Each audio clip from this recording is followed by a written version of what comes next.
Hello, people of Earth. This week's highlights include a ban on coal exploration, a new waste plan, and a lucky escape for some rare hatchlings. I'm Murray Griffin, and this is Earthed, a short weekly podcast on what's happening in climate, nature, and sustainability around Australia, and what it means for your work and for your community. And I'm Franziska Curran. And remember, if you want to dig deeper and find the links to anything we mention in this episode, head to earthed.au. That's earthed.au and sign up for our free newsletter. Plus, if you head to that site, you can also find out ways to support our work. And now for this week's quiz. How many native plant and animal species are there in Australia? The options are A, between 200,000 and 300,000, B, between 400,000 and 500,000, or C, between 600,000 and 700,000. Stick around to hear the answer. Okay, for a climate and sustainability podcast, we've actually got a lot to say about coal and fossil gas this week. So let's start there. The big news is from New South Wales. A new state coal industry policy says the government will no longer allow companies to explore for new coal deposits unless they're exploring near an existing mine site. The state government has also said it will no longer approve new coal mines, although it's still open to extensions of existing mines. It's a big step forward.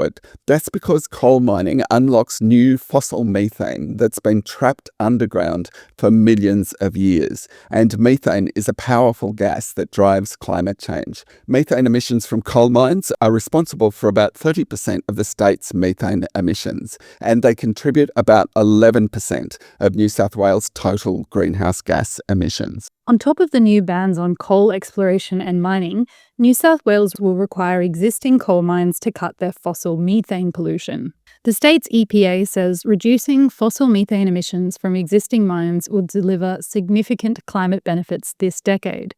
Under the new EPA requirements, which start next year, large underground coal mines must, firstly, flare or use air drained from mines that has high levels of methane, for example by burning it for energy. They must also minimise methane leaks from old workings by resealing them with concrete or gravel, and also, in some cases, they will have to install methane abatement technologies. And Franziska, I don't know about you, but to me it seems like never before in Australia have we had two states taking such different approaches. Vastly different. Yeah, vastly different. New South Wales and Queensland. I mean, it is quite extraordinary. New South Wales recognising that the end is near for coal and sort of looking to manage that and try to get renewable energy projects up as quickly as possible. Queensland, basically the reverse, I think, where they're going gung-ho on new coal projects and putting a lot of roadblocks in front of new renewable energy projects.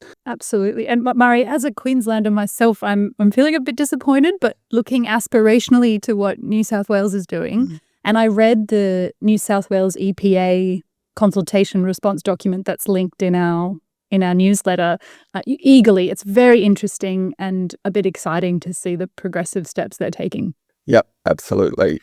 Over in Western Australia, the Upper House of Parliament has passed a bill that reshapes the state agreement governing the Griffin coal mining company's operations in Collie. It lets the company continue mining for longer, but it gives the government greater oversight and control of the company's management structure. The bill also allows for the mining operations to be transferred to a state agency if the agreement ends or expires, and it also amends the agreement's requirements for site rehabilitation.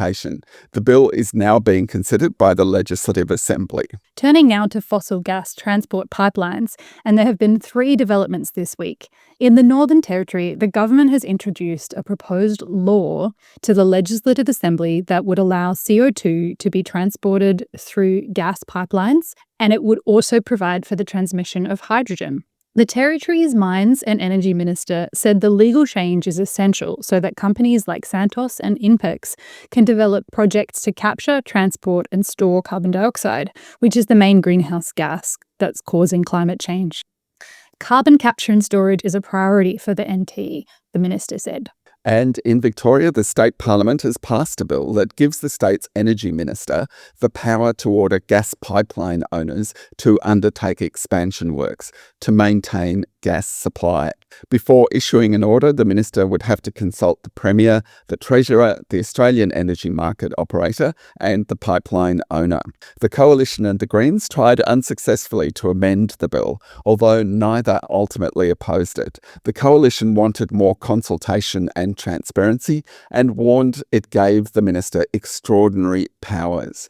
The Greens wanted amendments to add a climate guardrail to the bill, and they also wanted an amendment that would require gas companies to prepare transition plans. Interestingly, during debate on Victoria's gas pipeline bill, the government revealed it has written to the state's gas distribution businesses to say that new conditions would be attached to their licenses. The proposed new license conditions will require gas businesses to publish relevant data on how gas use is changing across their networks. The government said the data will help it and the public to understand how gas use is changing in Victoria over time and across regions. Finally, on gas pipelines, the Australian Energy Markets Commission has released proposals to manage the impacts on gas pipeline businesses as the use of fossil gas declines. Gas networks would need to show how they're planning for that decline, and they would face more scrutiny of their spending. Still in Victoria, it's the end of a 2-decade-long era, with one long-running state agency about to disappear.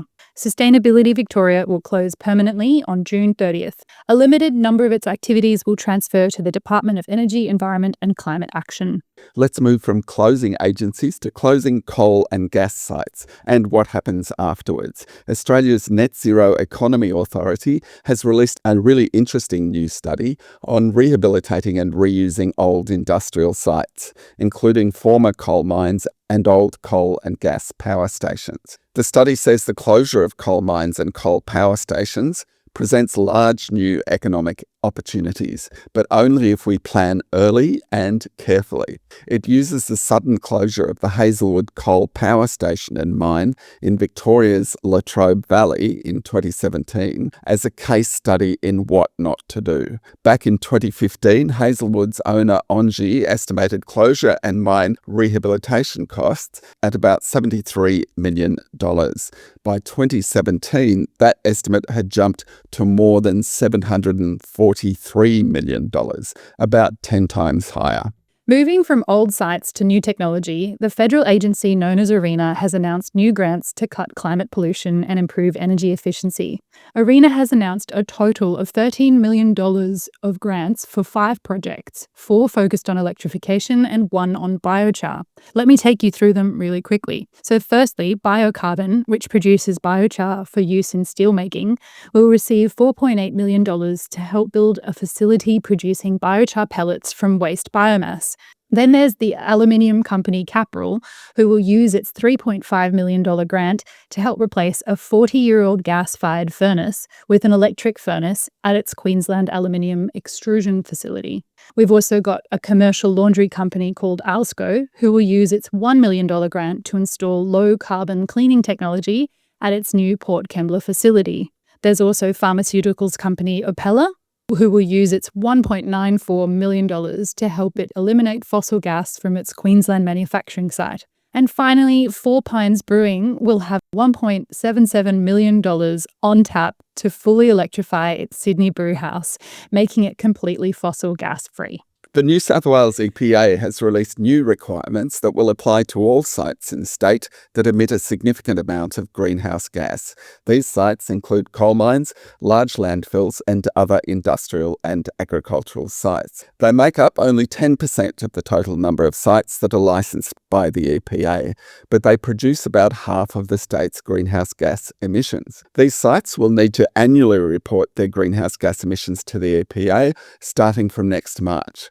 And every 3 years, they will also have to report their estimated emissions for each of the next 5 financial years. On top of that, they must prepare climate change mitigation and adaptation plans and update them every 3 years. Now, I'm just going to say, Franziska, I think this is a wonderful initiative. And to all those people, who want the threshold for the safeguard lowered, I just think this is a much better option. It's completely immune from a sort of, great big new tax campaign. And also it actually reaches more companies in New South Wales than lowering the safeguard threshold would. So I don't know. What do you think? Yeah, it's really interesting because the threshold for these requirements is at that 25,000 tonnes of emissions annually, compared to the safeguard mechanism, which covers 100,000 tonnes and above. But in this case, that also includes your electricity-related emissions, not just your direct Scope 1 emissions. Yeah. So it's an interesting and once again, progressive. I'm looking aspirationally at the New South Wales EPA around these new requirements. I know you're in Queensland, I'm in Victoria. We're both looking jealously over the border at what's going on in New South Wales. Climate Change Authority Chair Matt Keane has criticised Australian super funds for being largely absent as investors in Australian renewable energy projects. One estimate he highlighted suggests that Australian super funds allocate less than 1% of their total capital in climate-related investments in Australia, which is amazingly low. In contrast, foreign investors, including pension funds, consider Australia an attractive destination to invest in large-scale wind, solar, and now batteries.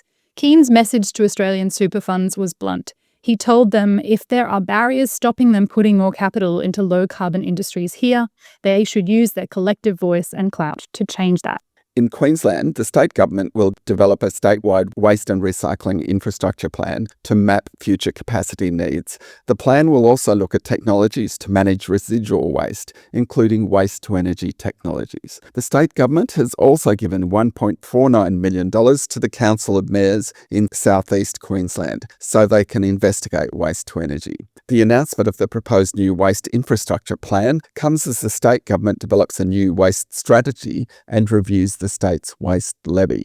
The Queensland government has also given $4.9 million grant funding to a cutting-edge waste project run by the Salvos. The Salvos have opened Australia's first automated used textile recovery facility in Queensland, which uses robotics and AI to sort garments for resale or fibre recycling. Staying in Queensland, and a state parliamentary inquiry into sugarcane bioenergy opportunities in the state will report by the end of the month. The committee is expected to make recommendations on de-risking investment in producing bioenergy from sugarcane waste. Meanwhile, the Queensland government has launched a market sounding for the $200 million Northwest Energy Fund. The fund will back local energy projects along the route of the proposed copper string transmission project. The market sounding will identify potential project partners and will help to shape how the fund operates. In New South Wales, one home buyer will soon have an existing home moved to their land at a total cost of only $100. The New South Wales Northern Rivers Flood Buyback Auctions are a state government program aimed at removing homes from high-risk floodplains. The New South Wales Reconstruction Authority buys homes located in areas that were badly affected by the 2022 Northern Rivers floods, and it then auctions them.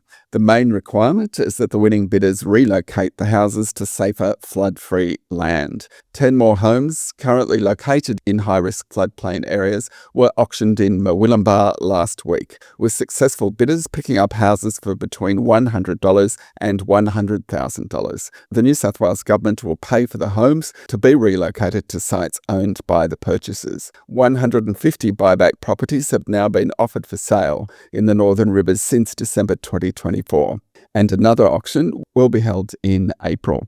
A lot of the new job-creating clean economy industries and projects will be located in Northern Australia, thanks mainly to its excellent wind and solar resources. A Senate committee is looking at what this means for the region, and it held its first public hearing last week. Several speakers pointed to the Middle East conflict and recent oil shocks as a reminder of Australia's reliance on imported fossil aviation fuel and diesel, and they said that producing more biofuels from different types of organic waste and from specially grown energy crops could make a big difference.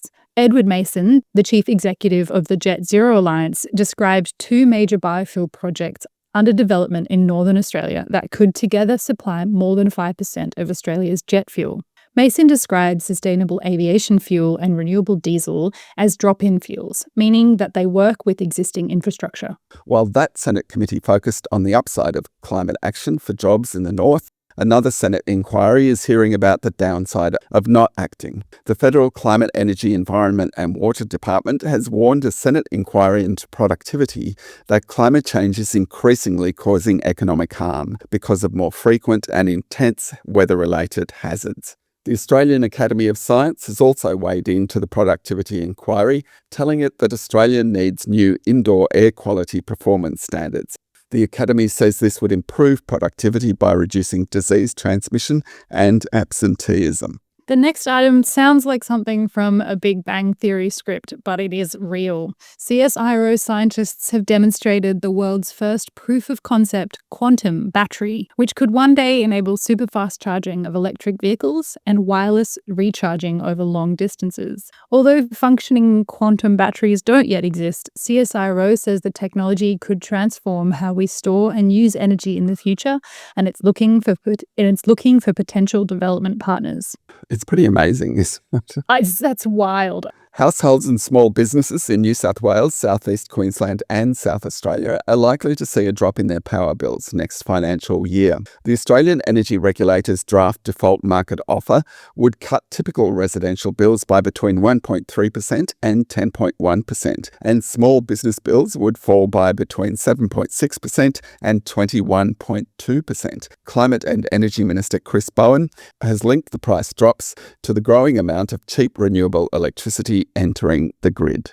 There have been advances in assessing several clean energy-related projects over the past week. At the federal level, EPBC Act environmental referrals have been made public for the following. Firstly, Cogency Australia's 500 megawatt, 2,000 megawatt hour Murch's Corner large battery, which is to be located near Mortlake in Victoria. There's also the Robertstown large battery located in South Australia, and a 350-kilometre transport route for oversized vehicles to take infrastructure from Port Adelaide to the site of West Wind's Lake Victoria wind farm, planned for a site in southwestern New South Wales.